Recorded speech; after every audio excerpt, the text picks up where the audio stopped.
All right. Good morning, everybody, and welcome. We are continuing our series of introducing folks in the College of Humanities and Social Sciences and across the university to different ideas, projects, products, and whatnot. This is something I've been doing for a long time, and I'm happy to continue doing it. Just a brief introduction for those of you who are not aware. The group that is sponsoring this is the Digital Media CoLab, which is a part of the College of Humanities and Social Sciences. We support the faculty and staff in the CHSS, although we're happy to be neighbors, and I try and get involved around campus as much as I can. But we used to be called the Center for the Digital Humanities, and the college saw a much greater need across the entire college for support for the digital humanities. So we'll soon be announcing a rebranding of the Center for the Digital Humanities as the Digital Media CoLab. Our website is updated with our new purpose and goals, but for the faculty who are on this call, our new motto is support and innovate. So if you have digital media needs that need to get supported, like I have a picture that's going into one of my books and I need to clean it up or I need to fix it, we'll be able to help you with that. That's sort of a well-defined goal. And for other folks, like Chris in this instance, who is looking at something that's a little bit innovative, a little bit outside the box, a little bit different from what is university standard, we are there to support that as well. So without any further ado, we'll move on to the topic at hand, which is why you're all here, not to hear me blabber on about my unit, but to talk about what we're doing here. And that is, Chris came to me a couple of weeks ago and mentioned that he had seen this product that he thought would be really, really helpful. I've been working with Chris over the last few years on a number of his projects, which are all very exciting. I learned something every single time. Especially since Chris focuses on New Jersey and I'm a Jersey boy. So I always learn something about my home state when I sit down and talk to Chris. But he was looking at a product that was going to help him with his research, especially in light of some of the conditions that have been put on regarding the pandemic. So I said, well, sure, let's get you and me and Zach together and let's talk about this a little. Zack Ellis is the founder of TheirStory. And so we met and I was really impressed. And so I said, let's introduce the product to the campus. There are a lot of you out there who interview people, need to collect narrative, are looking to capture community, the voice of the community. And so I thought it would be a good idea to get the word out and see what kind of push we can get behind this. So what I thought we would do today is we're going to give Chris a little bit of time to talk about why he felt this was a good product and fits his particular need. And then we're going to give Zach some time to do a dog and pony show for us, show us how cool this product is. And then we'll have some time at the end for some Q&A. So I'm going to turn it over to Chris and I'm going to get to some of the oh, thank you, Sarah, for reminding me to turn on closed captions. I apologize, it's new, and I keep forgetting to turn it on. So I have turned it on. Thank you, Sarah. And without any further ado now, Dr. Chris Matthews from Anthropology. Thanks, AJ. Yeah, I really appreciate you taking an interest in my own work and supporting it in lots of different ways over the past few years. And especially for organizing this, this meeting now so we could talk about this new product, TheirStory, that I learned about not that long ago, probably just since the new year. Essentially, what I would do as an introduction is just, I'll tell you a little bit about the kind of work I do and why I think this is really a good setup for me. I am a historical archaeologist, so occasionally I'm digging square holes in the dirt and recovering artifacts. But because a lot of the communities and people that I study are from not that long ago and or have descendants who are still living, I've always incorporated interviews and oral history research into the work I do when I can. So I've done interviews with people related to sites across the country, essentially, and some of them are informal, some of them are more about like, what was this place like not that long ago, and some of them are more genealogical or community history kind of focused things. And if you've ever done oral history or interviewing at all, there's a lot of great technology and a lot of great resources for supporting it. My most recent, if I can hold this up, tool was this handy little, what is it? An Olympus digital recorder, which I thought was the greatest thing in the world because it was digital rather than analog, so I didn't have to manage cassette tapes or something like that. And these are great, and it records digitally. You can put it on your computer. You have a digital file. You could share the file with the person you interviewed if they're tech savvy enough to have email or something, or be able to use Dropbox. So you can share materials like that really easily. It's a really great way for cutting and pasting, and if you're producing something like an audio piece for a website or any number of things, as you can imagine. And I was planning a class, which I'm teaching now, which is a 400 level class called Public Archaeology, and I wanted to, and I've done the past interviews, had trained the students how to do interviews so that they could learn how to interact with elders in the community whose stories we're trying to capture, to amplify the documentary record, amplify the stories we know about communities from the past. And I was worried about that because of COVID and because of the fact that we can't necessarily safely meet with everyone. And it just so happens that I was talking to a colleague who teaches at Brooklyn College, and she said, well, we have a solution to that here because we're using TheirStory, which is a remote online interviewing software. It sort of indirectly said, can't you do that with Zoom and record the Zoom and all that and have a really, a simpler way to do it? And what happened is essentially once you look at TheirStory, and Zack will kind of make this clear when he describes the product in more detail, what you get with TheirStory is so much more than just a recording of a Zoom meeting. I don't know how I look to you right now, but on my screen, I'm very washed out and I don't know how to fix it. So the audio and the video are not really that great on Zoom, and obviously not reliable. You can lose a connection or any number of things can happen. And all of that's taken care of with TheirStory. And so you have a high quality recording of both audio and video, and it doesn't have any issues with lag or Wi-Fi dropouts or something like that because of the way it's set up. It's also set up to connect with other really useful tools, such as a collections management setup, so that as we collect interviews, my students and I, if we get to do this, collect interviews, we will be able to store them online, which will be accessible to all of the students so they can share their work. And I believe we can expand that to either my department, my college, the whole university. I'm not sure how that works exactly, but Zack will explain that. And we can also have these interviews deposited with a curation site so that they are permanently curated, and it's not another extra step for us. So all those things kind of happen automatically, which is a really great option. And then actually the thing that I think a lot of people are going to be excited about, unless that you've already discovered this yourself, is that a lot of things now can be transcribed automatically. And so one of the things that's always been hard is you can record audio on a device like this, but then you have hours of transcription in front of you if you want to actually have it in a text form, like a Word doc or a Google Doc or something like that.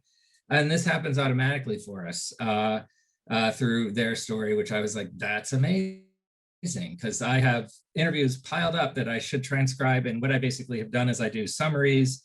So because it's digital, I've been kind of using that hedging, saying like, I don't need a full transcript as long as I have somewhat of a summary. I can go to 5 minutes, 32 seconds and hear exactly what they're going to say. So it's a shortcut here that eliminates the need for that shortcut, because you'll have the audio, you'll have the video, and you'll have the transcript all automatically, which is amazing. The last piece that I would say that's really important is that it does work remotely, because it functions through a laptop, or I assume Zack can explain, could it function through other non-laptop devices, mobile devices, I guess. And I think it would.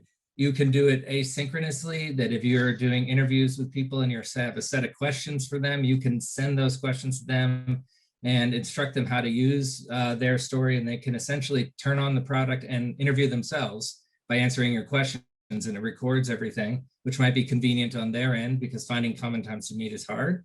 But you can also interview them, live, where you can have you and the other person visible, or the other person visible, but in just your voice, and you can have it be a more open-ended conversation. So I don't know, I was just very impressed with with the capabilities of this. I see a lot of applications because having that archive, having it be high quality means we really have great research opportunities. That this becomes a really great new set of materials for students and faculty to use in research and learning, but also exhibit kind of options where we could put things up, the results of the interviews in an exhibit, say, for example, in an exhibit space of a historical society. And then I kind of neglected to mention this whole project that I'm doing this semester where I want to use this is related to the renovation of Hinchcliffe Stadium in Paterson, which is a stadium that has been around since the New Deal. When it was constructed, it was used as a stadium for Negro League baseball, and then was used primarily as a high school football and sports stadium throughout the rest of the 20th century, until it was shut down in the 90s because of fiscal issues related to the school district and the state takeover.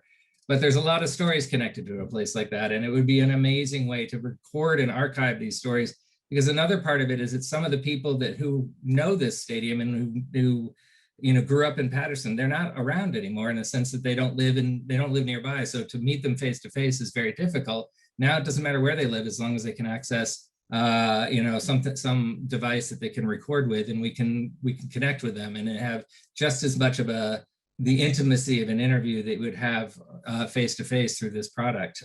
So I think there's a lot of promise for just that project. And part of that renovation is an exhibit space where the developer is very excited to have an oral history archive to develop, to bring in the voices from the community and have them right there on a screen where you can watch and listen to them speak about their memories, which would be a powerful way to give history and meaning to this site as it gets redeveloped.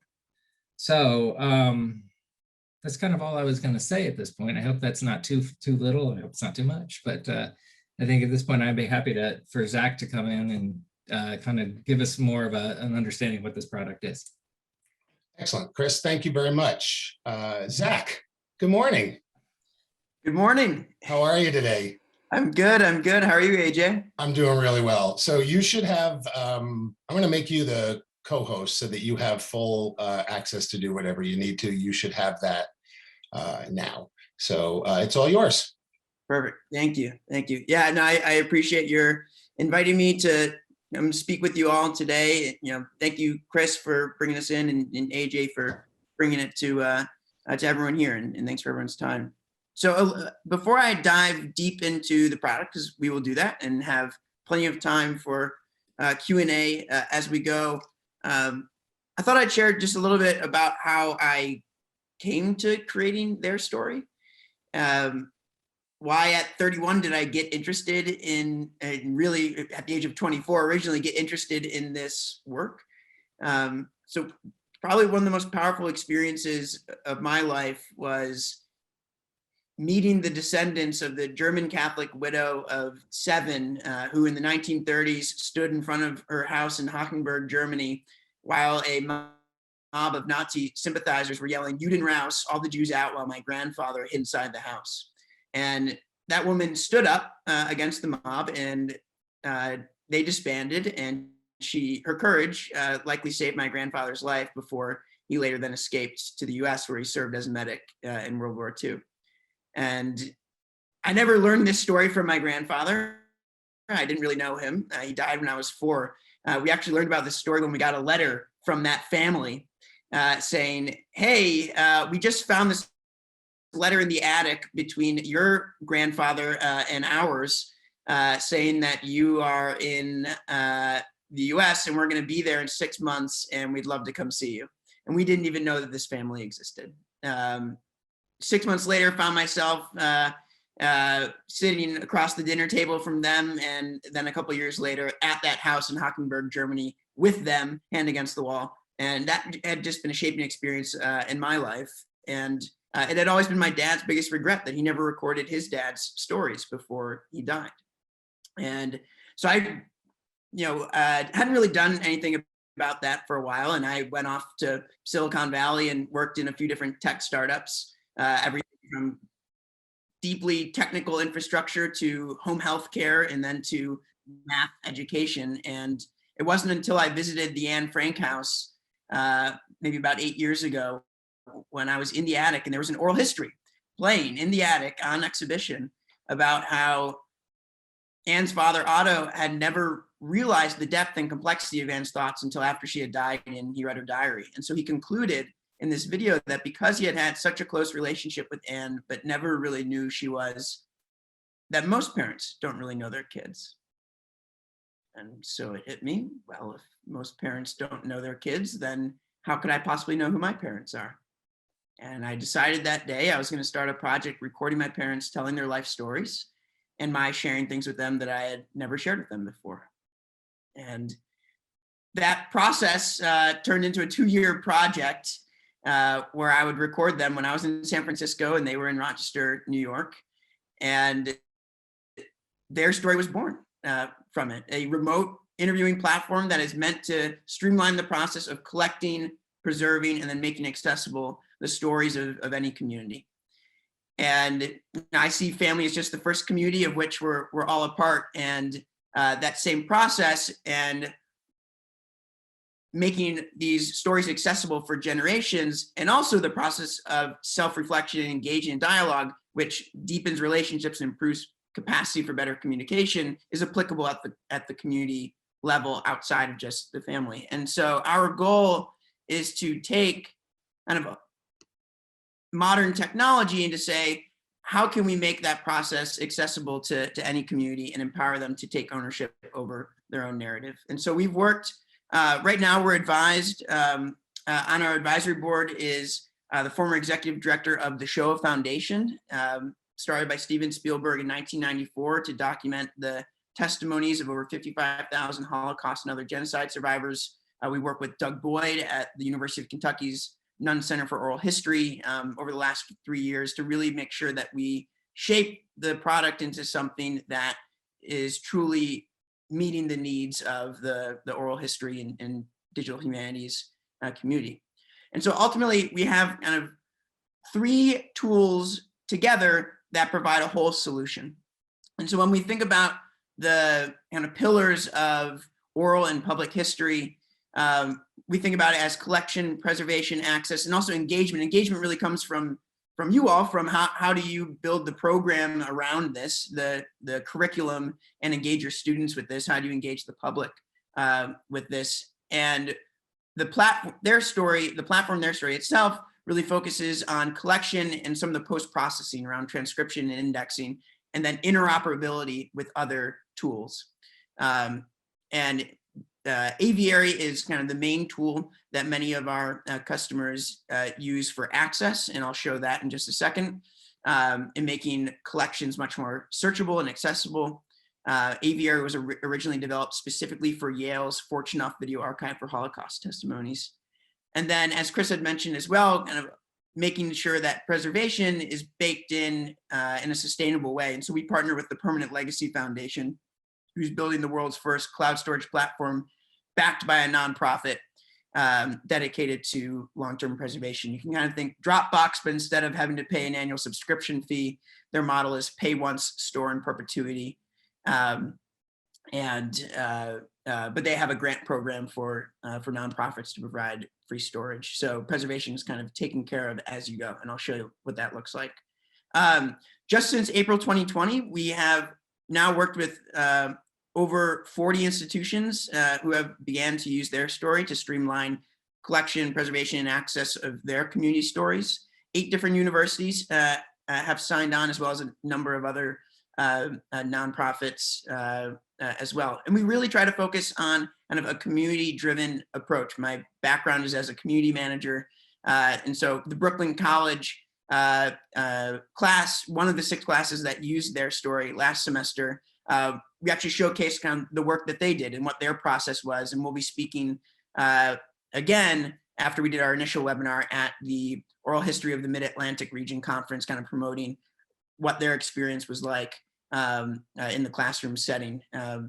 But some of the major success stories, and we have groups that are doing, for example, the Black Front Line is documenting 300 stories of Black nurses and doctors across the US, UK, and Ghana. The Council of American Jewish Museums, across 9 of their member museums, did over 400 oral histories through TheirStory during the pandemic, and recently received a grant in partnership with the Roy Rosenzweig Center for New Media at George Mason to document the American Jewish experience during COVID across 18 of their museums over the next year. So let me show kind of what this all looks like. And I'll pause along the way, but please feel free to chime in, unmute, and interrupt me at any time and ask questions. But I will bake in some pauses. So I'm actually going to start by showing a little bit here with the end in mind of what an accessible collection looks like, and then work backwards to how recording is done, preservation is done, how we got to kind of this state. So what we're looking at here is Aviary. Again, it really is about addressing 2 major challenges. One is, how do you allow anyone to find what is kind of relevant to them, not just in a single interview, but across interviews, and especially that's difficult with the longer form types of audiovisual material. And 2 is around permissions. How do you have fine-grained permissions around what's public, private, and kind of everything in between? So Aviary is completely customizable. This is Emory University, for example, where across many different of their departments, they have collections, each of which houses kind of audiovisual materials for those departments here. The Nunn Center for Oral History at the University of Kentucky, we can see their example here. And as they kind of build up their collection and metadata, it's really easy to explore and kind of filter and facet by different kind of topics or keywords that that come about. And so if I kind of work backwards here though and show this collection, one of the powerful things with Aviary, and once you kind of have these automatically generated transcripts that you can also edit, is that I can just simply search. So if I search for the term immigrant here, then I can get back from Aviary all of the recordings across the collection where that search term is found, whether it's in the keyword, description, the index, or transcript. And if I double down on this recording here with Mekdes, then we can find one, the search term pulls through. I have kind of the interview level metadata. I also have an index here where we can find kind of the main chapters or segments of this interview. You know, someone might talk for 10 minutes about segregation without mentioning the word segregation, but how do you kind of have those cross-cutting themes that can be easily accessible? And then we have the kind of automatically generated transcript, which can be created through TheirStory here and actually edited. We have our own built-in editor. Anything that you put in, you can get out. So as you make edits, you can take this out as a text, word, or a closed caption document. But all of that can automatically be made accessible here through Aviary and searchable. So if I just searched for that term immigrant, I can click on this time code. Part of the experience of being an immigrant. And skip to that exact point in the recording. So we went from the level of the collection or even across, say, departments, and be able to drill down to specific moments. Last thing I'll show here, and then I'm going to pause, is that not only can we more easily navigate collections in this way, but just as Chris was alluding to earlier, thinking about how do we highlight the collection, whether it's in exhibits or other forms, or how we might share it and kind of draw people in. We can kind of pull out key moments in any of these interviews, either as individual clips or even as kind of highlight reels or playlists. And so I've pulled out this clip here that I had just navigated to, where Mekdes, who at the time of the recording was a high school senior, talks a little bit, and this is a public recording. She talks a little bit about how her experience immigrating from Ethiopia has shaped her perspective during the pandemic. So I'll play that for you. It's just about 45 seconds, and then I will pause here. It might look a little bit laggy just over screen share, but it's smooth on my side. I think part of the experience of being an immigrant is sort of processing change as you move through it and as you experience it. And I think for a lot of us now, I think whether we we intentionally think about it, whether we like it or not. We're sort of immigrating through experiences, we've also, does that make sense? Like people immigrate through space, and I think we're immigrating through experience. We've all immigrated. We're all immigrants at this time. So I think a big challenge is going to be, how are we going to process the change? So I love sharing that clip. One, to kind of highlight that ability of pulling out kind of these powerful moments, but two, I'm always just astounded that Mektis was a high school senior when she had shared that, and feels like this universal truth that I didn't know until I heard her voice, her thoughts. And you can imagine students, and this was something that professors have done a lot, is as their students are doing interviews, kind of bringing those back into the classroom and having them play some of the key moments or a snippet from the interviews, and really facilitating some powerful dialogue through that process, whether it's everything from interview technique to just powerful stories, and students start to kind of open up and share how they relate to those topics, which really I think is a powerful pedagogical kind of aspect of how professors have at least talked about how they have done this. And I had the opportunity to audit Brooklyn College's oral history class that was using TheirStory, which was a lot of fun. So I got to see it firsthand. But let me stop there.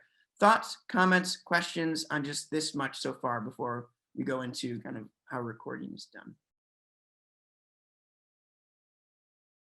And I think I saw some things in the chat.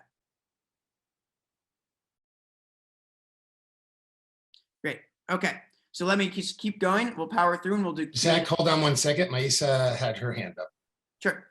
Yeah, hi, Zach. This seems like a really amazing program. Thanks for your presentation. I have a quick question about capabilities for languages other than English. Sure. Is that a possibility right now?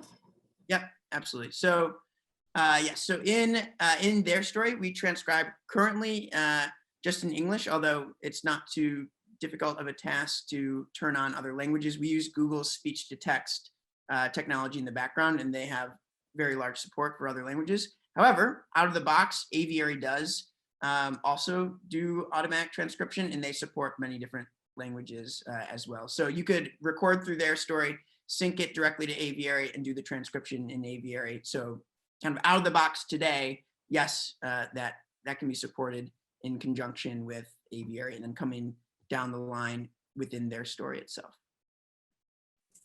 Thank you.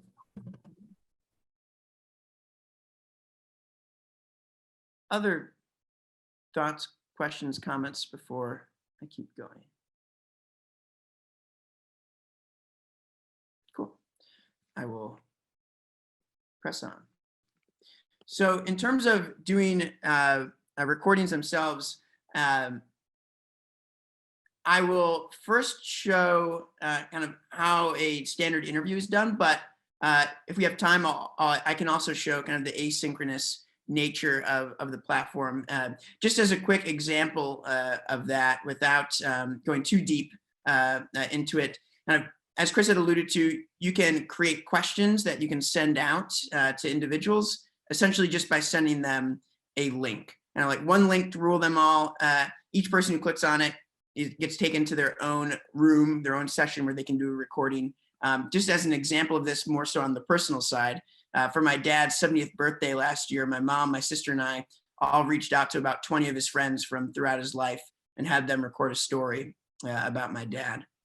And so all of those recordings were just aggregated back into the platform. They didn't have to install any applications. They didn't have to create an account. They could just click the link, see the questions, and record, and that would just all come back to TheirStory.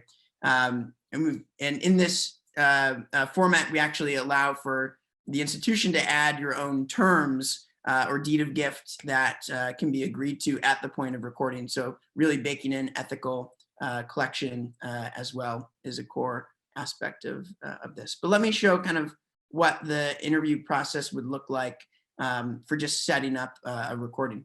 So really straightforward. You can just click this launch a session button once you are logged in.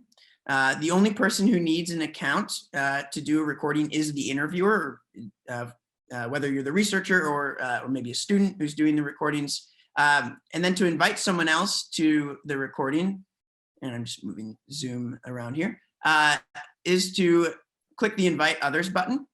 And so you can send an invite either by email through the system, or you can just copy the link, just like you would in other video conferencing technologies, and send the link to someone for them to click and join.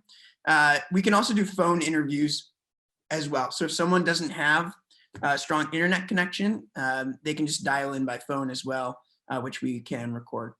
So to do the recording, you can click the record button, and you have the choice of actually recording that audio locally as well. Now, this is different than how Zoom talks about locally recorded audio, which just means that when the recording is done, it'll download to your computer or device, whatever device you're using. What we mean here is that we're really trying to address one of the key challenges around remote interviews, which is that you're beholden to the quality of the internet connection for each individual. And if you have spotty internet, or if it just goes out in and out for a moment, that might then be reflected in the audio itself, where you'll get garbled audio. And so in addition to actually recording over the internet, what we mean when we say recording locally is that we're actually recording on each person's device. And so if we were to turn off the Wi-Fi and people were to keep talking and then reconnect and close out, you'll actually get a clean audio track for each person that is all there, totally smooth. And what happens is that as soon as you hit stop recording, TheirStory automatically grabs the audio from each person's computer. They don't have to send it back in to the interviewer. It automatically gets captured. And then as you'll see in just a moment, is then made available to the interviewer. So we do metadata collection at the point of recording. So right away, when I hang up as the interviewer, I get taken to this metadata page. I can view back the recording. I can add in details here, a demo recording, a nice description, and some tags. I'm just going to call it demo. And then we can organize recordings through our notion of groups. Most classes that use TheirStory set up their own group. All recordings are private by default. So we have it set up where the professor, who is the organizational manager, can view all recordings that are done through the platform for their class, just to make sure that it's being used appropriately. But for the students, they just see their own work unless they choose to share that into the class group. And so I can just hit save as soon as I am done with the recording. And then just like that, it's made available through TheirStory. And so here we see that audio track that I mentioned before that we were recording locally. And if I was doing an interview with someone else, here we can see that we have an independent audio track for each person. We automatically, in this case, you don't have to, but we're using permanent for preservation. And so we automatically sync that recording to permanent.org. And if I wanted to share back that recording with the narrator, I can easily just copy this link and share that back with them, say in my follow-up email. And then they can gain access through permanent and actually keep a copy of the interview for themselves. So here I'm already logged in, but if this person probably wouldn't, they can just easily in 3 form fields create a free account, and then they would just see one folder here, which is their own recording, and then they can gain access to that recording. Permanent works very similar to Dropbox, but again, built around sustainability. And they can either create a copy of that recording, or this also opens up a line between the individual and the collecting institution where they can add other materials to the interview, say like images or documents that might be associated with the oral history. And so again, kind of promoting long-term preservation, not just for the institution, but also for the individuals and those families. We can also then do the automatic transcription. which will it takes about half the time of the recording, plus or minus, to transcribe. But let me pause here just for a moment. Other thoughts, comments, questions before I show some of the other kind of post-processing capabilities? Hi, is that Mary Boyle? Mary Boyle has a question. Yes. Hi, thanks, Zach. This is really interesting. I work with people who've had aphasia from a stroke. So if you know Congresswoman Gabby Giffords, she has aphasia because of the gunshot wound that she had. So it makes it difficult for these folks to communicate. I'm working on an international project, helping them to be able to tell their stories again. So this seems like a really powerful piece of technology that we could use. I'm wondering if when the interviewer, if this was done either synchronously or asynchronously, I guess, can the interviewer have the questions that they're asking also transcribed on the screen? Because that's often very helpful for these folks to be able to hear and see the words that you're asking them. Yeah, interesting. So we don't yet have live transcription. However, you can ahead of time put questions up in the screen. And we do have a chat function as well. So you could also, and actually some students have taken advantage of this too, of sending questions over the chat. If you were to create questions in advance, what that ends up looking like, just so you can see it, I'll show an example here. So this is the Viral Story Project page, which was a collaborative work around documenting stories of how people were impacted by the pandemic. If I click this record button here up top, it will take us to a video call page where in advance we had written some of these questions down. And so if you do this ahead of time for your interview, then it'll look like this, where the questions show up at the top. So here it says, how have you been impacted by the pandemic? What challenges have you experienced as a result of the pandemic, and what gives you hope? And so this is kind of set up for the testimonial thing, but that works if you are doing an interview as well. Both you and the narrator will be able to see and scroll through the questions at the top. Great, thank you. It would help if I had my mic off. Also, Brian Murdoch has a question as well. Go ahead, Brian. Oh, yes, Zach, I was wondering how this interfaces or integrates with mixed method research software like in vivo and things like that. And I'll be honest, I don't know what in vivo is. Can you tell me about in vivo? So,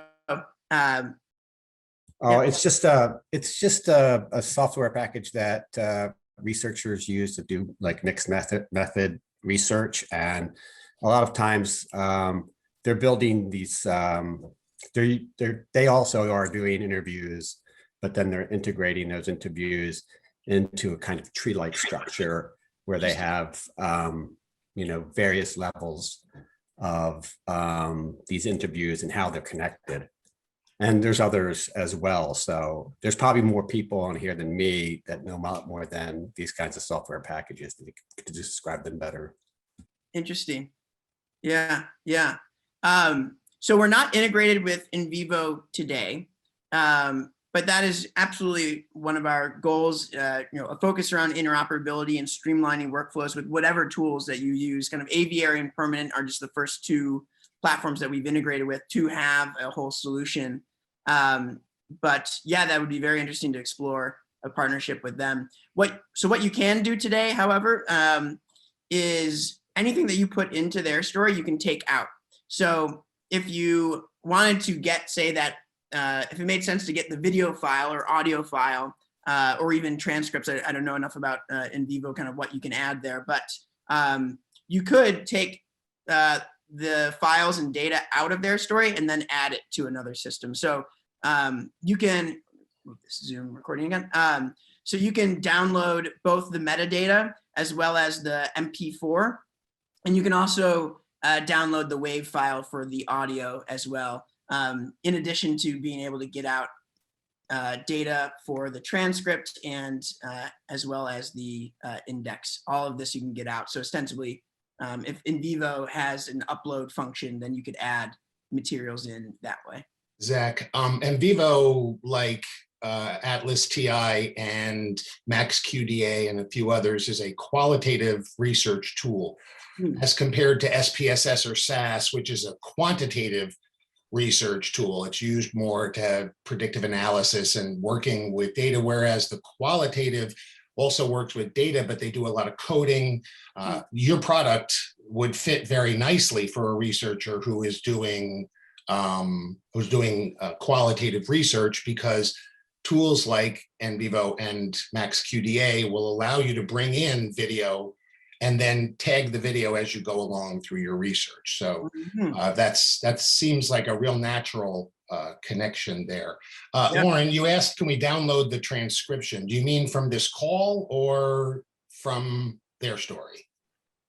From TheirStory. Yeah. Hi, Lauren. Hi. Thank you for the question, Lauren. So yes, you can. So built into our transcript editor, so one is the ability to actually make edits to the transcript, and all of this you can get out. So this all stays time aligned. You can see when I created that new paragraph, we got a new time code here. And if I click on any of these words, it's actually connected to the media itself. Over here. So when I was, so we can see that it's skipped right to that moment. So, but as you make edits, you can get the transcript out. So you can download it as a text file, or as a Word document, or even as closed captions as well. Again, Elaine Gerber asks if the platform is accessible to screen readers. We have a little bit of work to do to make it fully accessible with screen readers. Okay, so as expected, we are running a little short on time. Before we get back into some of the nitty gritty, I wanted to give a couple of other people an opportunity to speak up, because they are also interested. The group that Chris was the primary person because he's in my college, but he mentioned also that Brian Murdoch, who is with the Center on Community Engagement, and was also interested, as was Jessica Brader. I hope I'm saying that your last name correctly. I apologize if I've mispronounced it. Brader, sorry, who's an assistant professor and also the program coordinator of the BA and MA program in theater studies. I'd like to give each of them a minute or two just to share with everybody why they were interested in your product as well. So Brian, you want to go ahead? Yes. So I was involved with Chris on the Hinchliffe Stadium project, which is a rehabilitation and renovation of the Hinchliffe Stadium in Patterson. And he came across Zack and the software and was very interested in getting the subscription. And so we tried to figure it out and try to develop some resources to help with this subscription. I'm not sure exactly if it's going to be if the university is going to be purchasing the subscription, but ultimately if it's going to go to a university-wide subscription. But these are the kinds of resources that the Center for Community Engagement is very excited about supporting in any way that it can, because they're beyond anthropology and others, like you'll hear from Jessica Brader. There are a lot of different disciplines that would find this kind of technology extremely useful and helpful. And we're on that engagement end, Zach. So that last thing that you had there was engagement. And so that's our business. And so we're very much eager to learn more about this and to support it any way we can moving forward. Thank you for the time. Excellent. Thank you, Brian. Someone asked if we were going to talk today at all about licensing, and I'm not. I am going to ask Zack, if a single individual wanted to purchase a license for this service, what would it cost? Now, just so everybody understands, the reason I'm asking that is that there are power in numbers, right? One of the reasons why we're having this meeting is to see what kind of community-wide interest there is. If we can develop a strong community-wide interest across the entire university, it'll be much easier to convince the powers that be to invest a very small investment in order to bring this as a university tool. So that's why it probably is not the best time to talk about licensing, because we don't know yet. But Zach, if I, as an individual, wanted to license your product, what would it cost? Yeah, so for individual researchers, for practitioners, we have an annual subscription fee of $300 per year.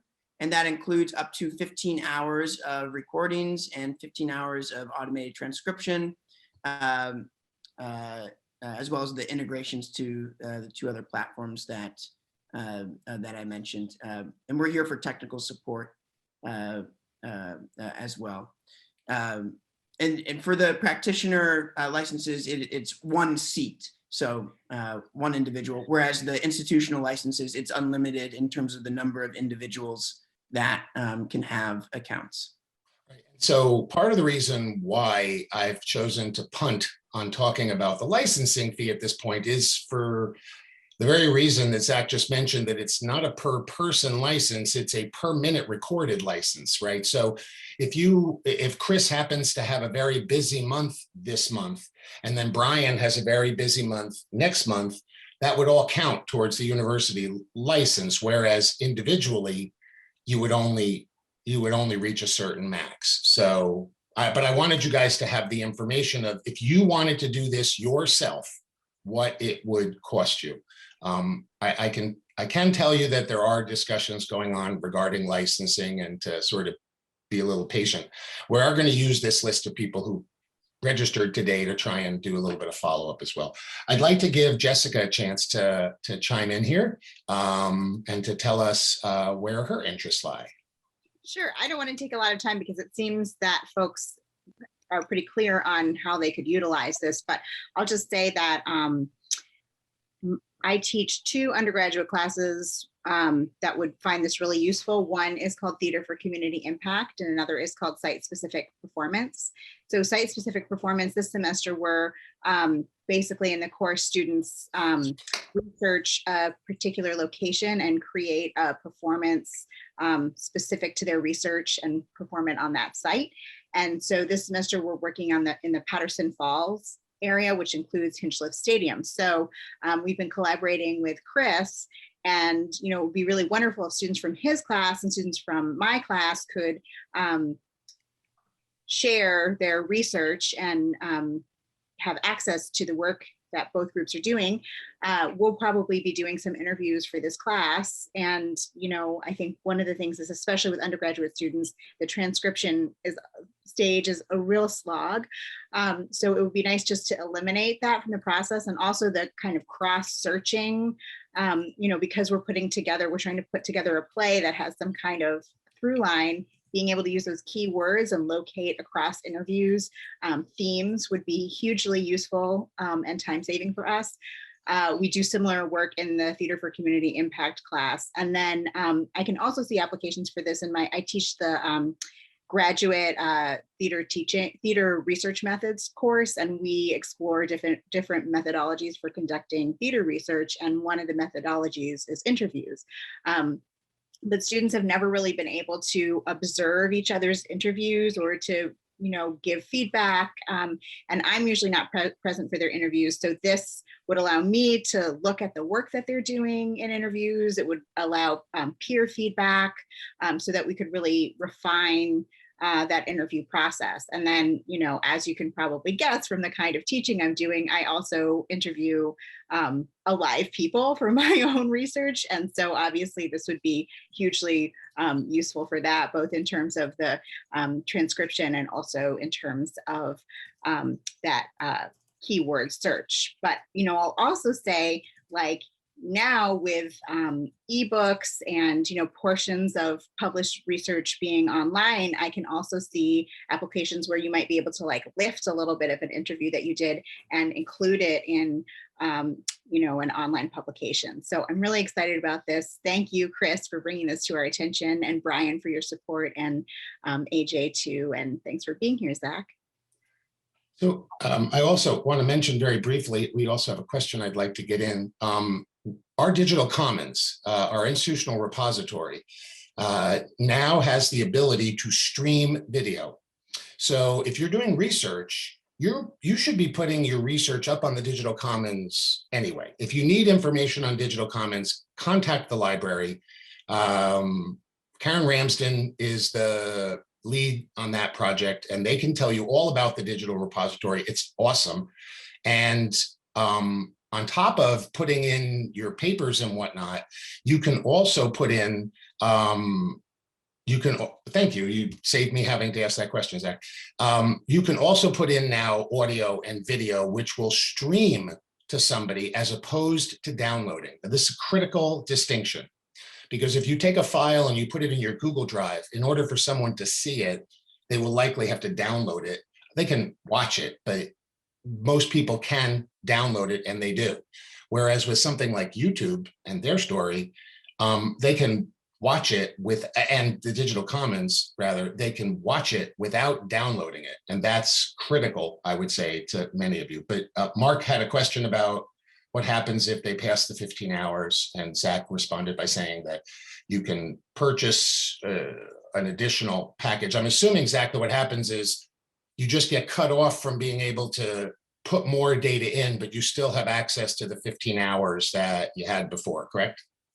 Yeah, correct. You still have access to the data that you have already put into the platform. Yeah. Excellent. Any other questions? Any questions? All right, Zach, we've got 5 or 6 more minutes. Is there anything last minute you would like to share with us? I think this is kind of the core of it. The only other thing that I'll mention in brief that I didn't show was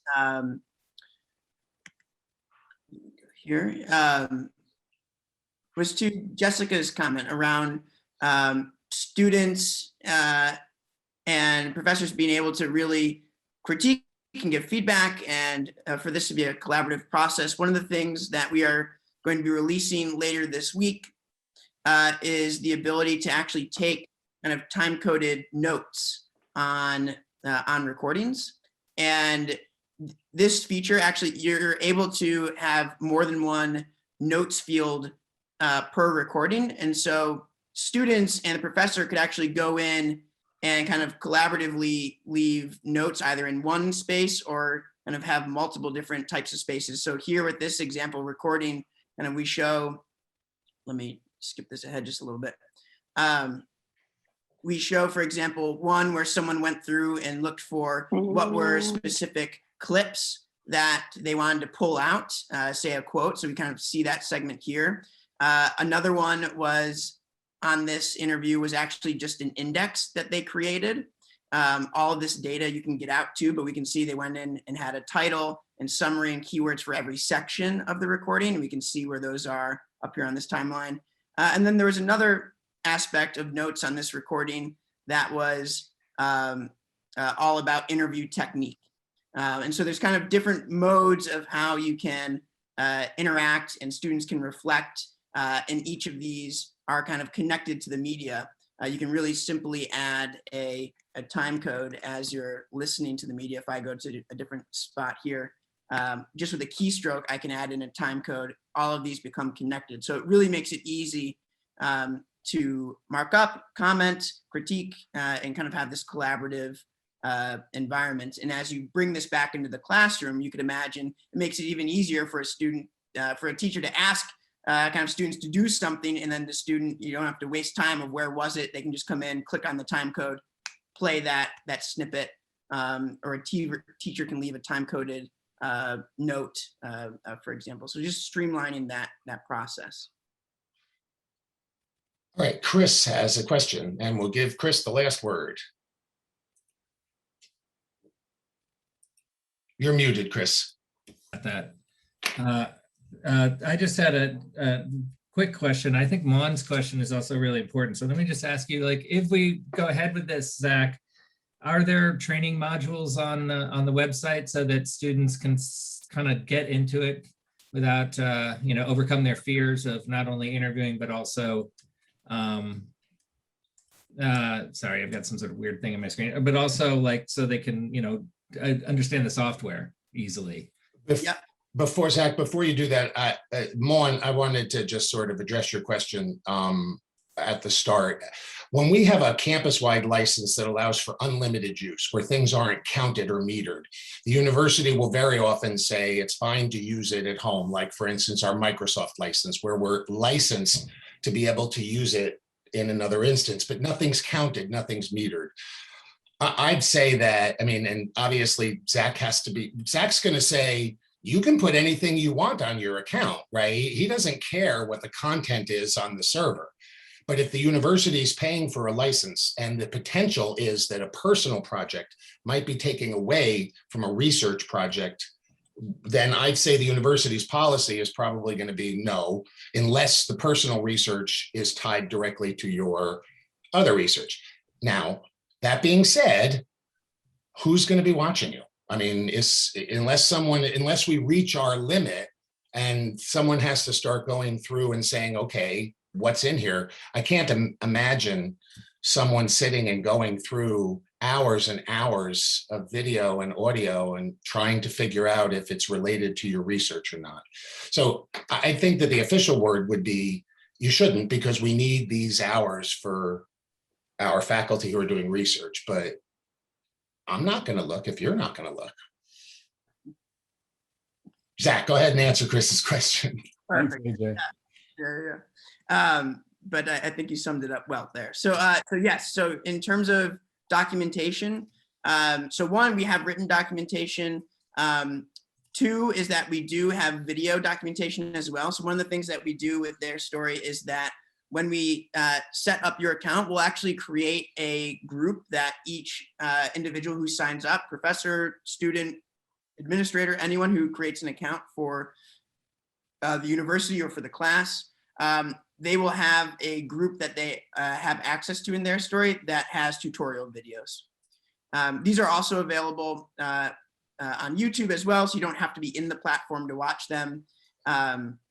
And we actually just dog food the platform to do this, where I actually create these recordings in TheirStory and then just share them out to. Yes, there are tutorial videos, and we add more as the platform develops.